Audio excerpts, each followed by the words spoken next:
and good evening. I'm Melisa Idris. And I'm Sharaad Kuttan. Welcome to Consider This, the show where we want you to consider and then reconsider the news of the day.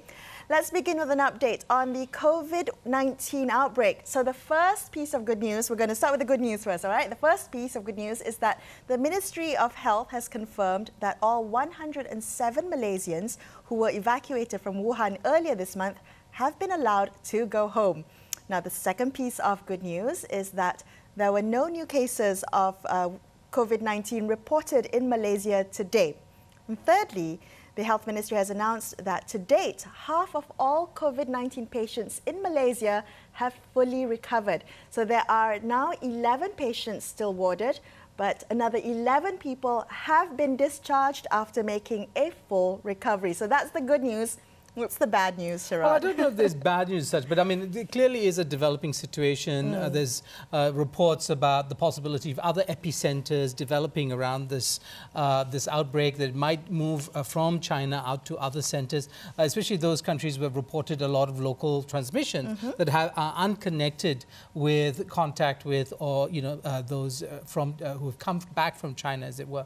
So it's a situation that needs to be watched. But yes, good news, always welcome. Must be a relief for those who have been in isolation. Must be a relief to their families to know, and also those who have actually recovered. So in Wuhan, they've announced about some 50% of people have recovered from the illness who have contracted it.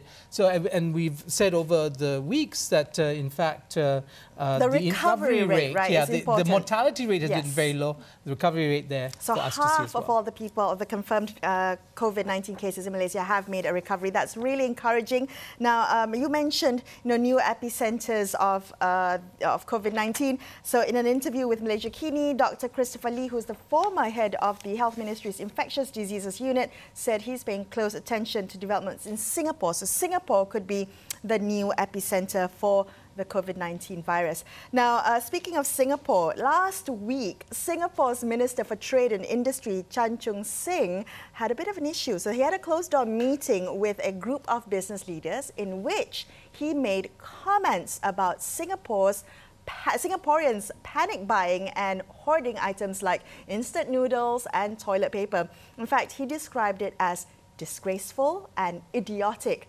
adding that he was ashamed at the behaviour of some Singaporeans. Now, that audio clip had been leaked and it's been making its rounds on social media and online, to which netizens have expressed their anger. They say that they're quite disappointed with the comments that he's made. Well, I mean, there are many ways to take this, right? I mean, this is the ongoing political discourse in Singapore, and perhaps there are people who don't like the ruling PAP and, see them as arrogant and so on and so forth. I mean, that might be one reason why they take exception to what he said. But, Melisa, we go beyond Singaporean politics. The question is, what kind of tone should our political leaders take, right? Whether in private or in public, should it be one of speaking the truth? I mean, many of us share the views of this minister. Perhaps we look at this mob mentality and we're unsympathetic.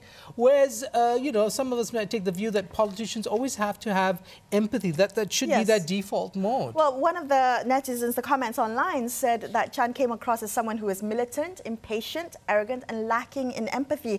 And another comment said that he should have addressed this issue with some empathy, given that he is a senior minister. However, I don't quite agree with that. And I think that during times of crisis, I mean, we have to remember this was a closed-door event. There's a reason why, closed-door events, you speak with more candor, you speak with a little bit more openness, because it's for a closed-door event. You don't expect that to be made in a kind of a public setting. Well, it's also public. Well, it's a kind of private, but not so private thing. It's not a question of your domestic situation, rules, right? Yeah. Yes, but I mean, okay. What is important is that when you're a public figure, you're speaking to a group of people from the Chamber of Commerce, no less. Things will leak out, right? And then, whether it's it's an audio clip or actually people just reporting it, it will leak out. So what is interesting is that, and the report suggests that actually he he delivered this, you know, with a lot of humor. He used so that's missing from the context of this. Yes, okay. absolutely. He did use Singaporean English, and you know, but what I think is interesting is, what does the empathy mean in this situation? Right. Can politicians recognize that if people are panic buying, is it because of a distrust in government? Is it because there is a trust deficit? And that's why they don't always follow what the political leaders say we must do, right? And so I think that that self-reflexiveness is not there with the minister. He's not asking himself, well, how has his government failed? Because, you know, as a reflection of how people are acting in the world. And I think that is something that's worth exploring. Well, also, let's just juxtapose this against Singapore, against Indonesia. Now, Indonesia's health minister has come out to say that the country's lack of coronavirus cases has been due to prayer. So this is the prayer. You mean prayer? Prayer. Okay. So doas, right? So Indonesian Health Minister Terawan Agus Putranto has said that he is a military doctor. He's also a radiologist. He says we owe it to God because it is because of our prayers that there have been no cases of confirmed COVID in the country. Okay, so this is one of those things, right? One says that politicians, and this man, no excuse, he's a medical professional, right? Yes. So to say this, and what are the implications in policy terms, if you take the position that is prayer, not public policy, not, you know, decisions about borders and so on and so forth, that have actually kept Indonesia relatively unaffected by this outbreak. I mean, you know, and then the question is, and if you're a religious person, you ask, well, why should God spare Indonesia but rain terror down on China or Malaysia or Singapore or any of these countries? Well, I have to say, when I saw the headline, I didn't realize it was the health minister who said that. And I think that's, you know, in times of crisis, we've often spoken about this on the show. In times of crisis, we look to our leaders for statesman-like conduct and, you know, calm and, you know, calm leadership, right, to get through the fear without being paralyzed. Well, actually, in times of crisis, you also have people constantly looking for votes, looking for the political advantage, and making this speech. And I don't know enough about Indonesian politics to understand why he would have made such a speech and who he thought he was going to get support from by saying such a thing. And I think it's quite outlandish to make such a comment. Your religious views aside, to kind of say that prayer, not public policy, is what's going to save a country. All right, let's move on to other news. We have 2 men have been charged in the magistrate's court with driving in a reckless or dangerous manner, and that resulted in a 2-year-old boy sustaining injuries after being thrown out of a moving vehicle more than a week ago. So there was a video of this incident. It's gone viral since. Sharaad, did you see this video of the cars weaving in and out traffic? Absolutely, but more, you know, and I think it's because of the dashboard camera that everybody seems to use that, you know, has afforded us so many videos, especially on social media and Twitter as I follow it.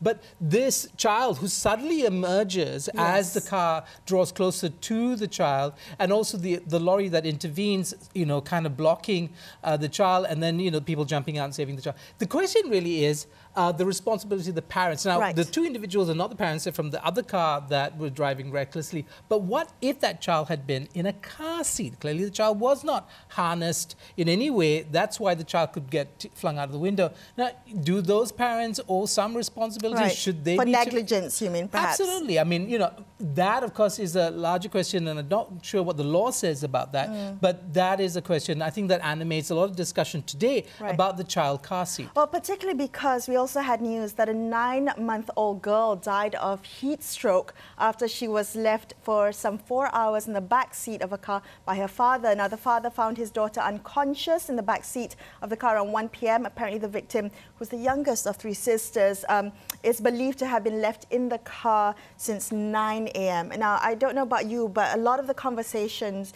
that I've observed on social media seem to be...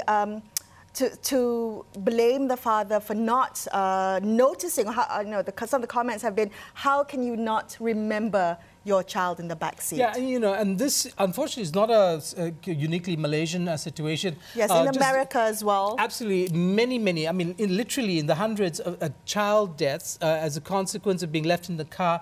The psychologists have weighed in on this. There's a science behind it. It's Absolutely. actually called forgotten baby syndrome. Yeah, I think the rhetorical flourish that people, I mean, or the gesture people, how can you forget your child? I mean, nobody as a parent forgets they have a child. Right. But in the day-to-day interactions of somebody, you're not always looking at your child. I mean, your eyes are not, you know, automatically transfixed to your child.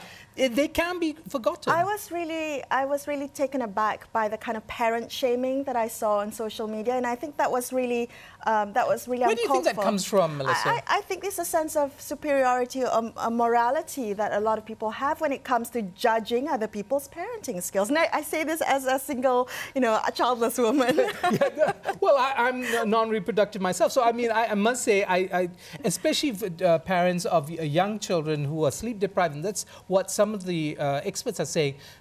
Parents who are sleep deprived get into particular kind of, you know, psychological modes.